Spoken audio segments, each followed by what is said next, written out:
Hola, soy Emilio Duarte, y esta es la historia que, honestamente, todavía me cuesta contar, pero necesito sacarla de mi pecho. Todo comenzó cuando mi papá falleció hace 2 meses. La casa donde crecimos quedó prácticamente abandonada porque ninguno de mis hermanos quería hacerse cargo. Yo fui el único que siguió yendo, aunque fuera solo para limpiar y evitar que se convirtiera en una ruina. La casa estaba llena de recuerdos, pero también de silencios incómodos que nunca quisimos enfrentar. Un día, mientras recogía cajas para donar, escuché un ruido en el ático.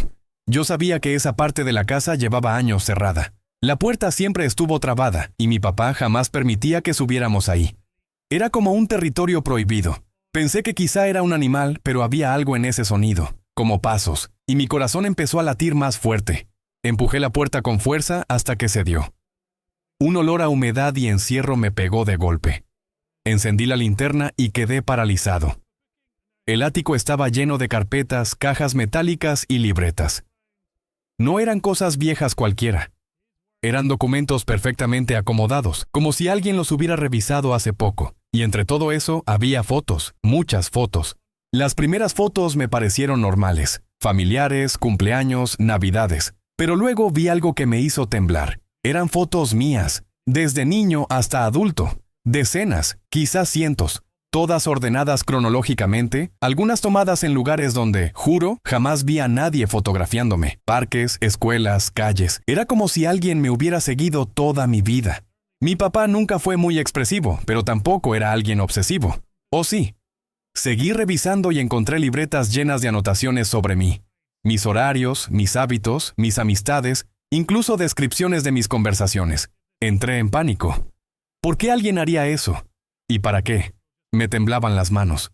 En medio del desorden encontré una caja pequeña con mi nombre escrito. Dentro había un sobre con una carta de mi papá. Decía que si estaba leyendo eso, significaba que ellos ya sabían la verdad. No explicaba quiénes eran, pero mencionaba que mi familia no era lo que parecía, que había cosas que él intentó ocultarme para protegerme. Bajé del ático con la caja en las manos. Esa noche no pude dormir. Sentía como si mi vida entera hubiera estado vigilada. Al día siguiente decidí llamar a mis hermanos para enfrentar todo esto, pero cuando lo hice, ninguno contestó. Les mandé fotos del material que encontré. No respondieron, y eso fue aún más extraño. Ellos nunca ignoraban algo así. Pasaron horas hasta que finalmente mi hermana menor, Valeria, me pidió que la viera en persona. Me citó en un café lejos de la casa, casi como si quisiera evitar que alguien nos viera juntos. Cuando llegó, lo hizo nerviosa, mirando hacia todos lados como si esperara que alguien estuviera siguiéndola. Lo primero que dijo fue: «No debiste subir al ático». Sentí un escalofrío. Le pregunté qué sabía.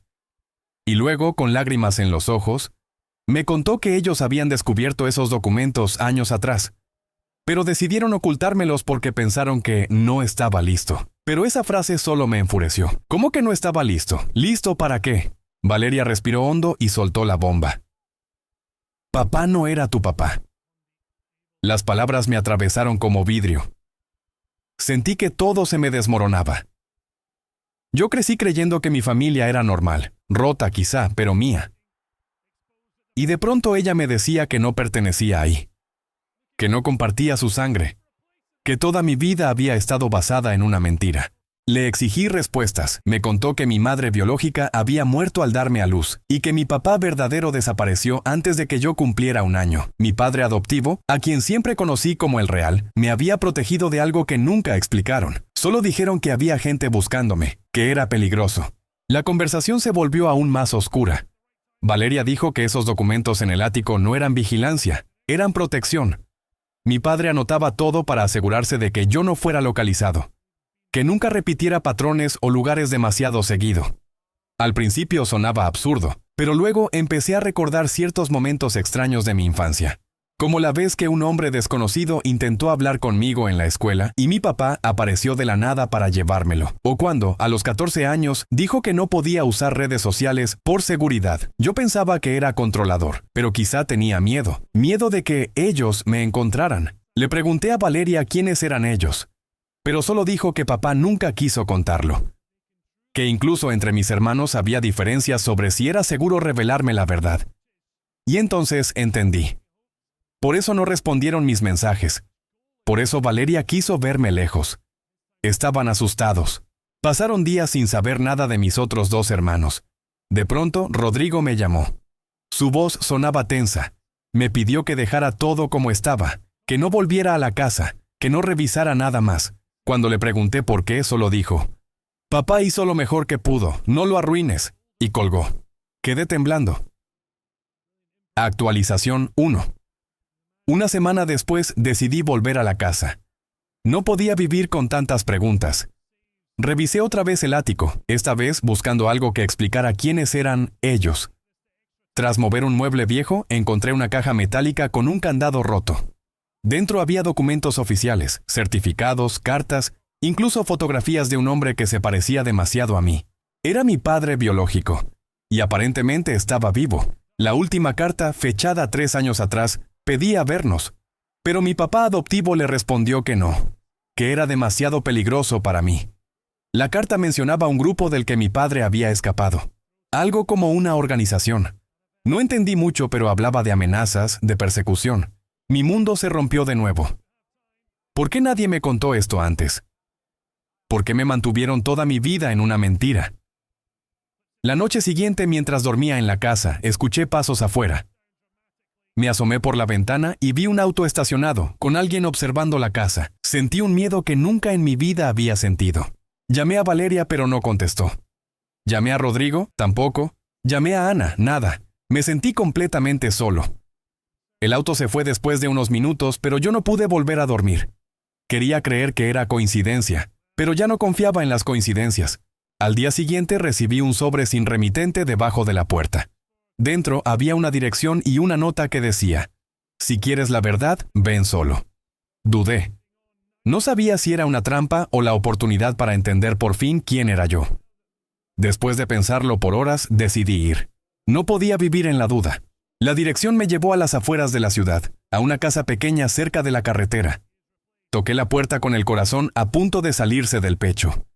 Un hombre de unos 50 años abrió. Tenía la misma mirada que la mía. Lo supe al instante. Era él, mi padre biológico. Me invitó a entrar, y aunque el miedo me paralizaba, lo hice. Lo que me contó cambió todo lo que sabía de mi familia. Dijo que había formado parte de un grupo que operaba al margen de la ley, que cuando decidió abandonarlo lo marcaron como traidor, y que cuando nací prometió que no dejaría que me usaran. Por eso desapareció. Por eso mi papá adoptivo me escondió, para mantenerme lejos de ese mundo.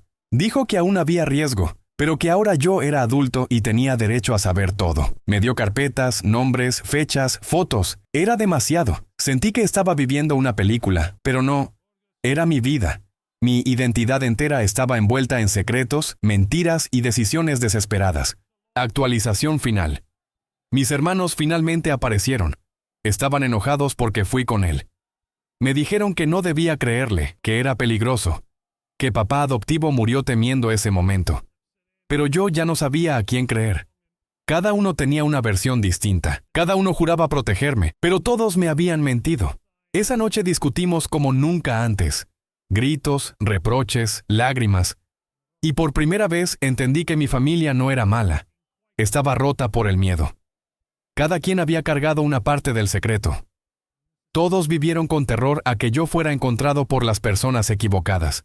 Y ahí entendí algo. La historia no era sobre quién me mintió, sino sobre quién estaba dispuesto a decirme la verdad ahora. Hoy sigo investigando mi historia. Voy descubriendo piezas que no sé si quiero encontrar. Pero algo cambió dentro de mí. Ya no soy el niño escondido. Ya no vivo con miedo a la verdad. Mi papá adoptivo me protegió a su manera. Mi padre biológico huye de su pasado. Mis hermanos hicieron lo que pudieron con la información que tenían. A veces regreso a la casa. Subo al ático, enciendo la linterna y miro todo lo que mi padre guardó. Por primera vez no siento miedo, siento gratitud. Mi historia es complicada, sí, pero es mía. Y ahora estoy decidido a reconstruirla, aunque duela, aunque tiemble. Porque merezco saber quién soy,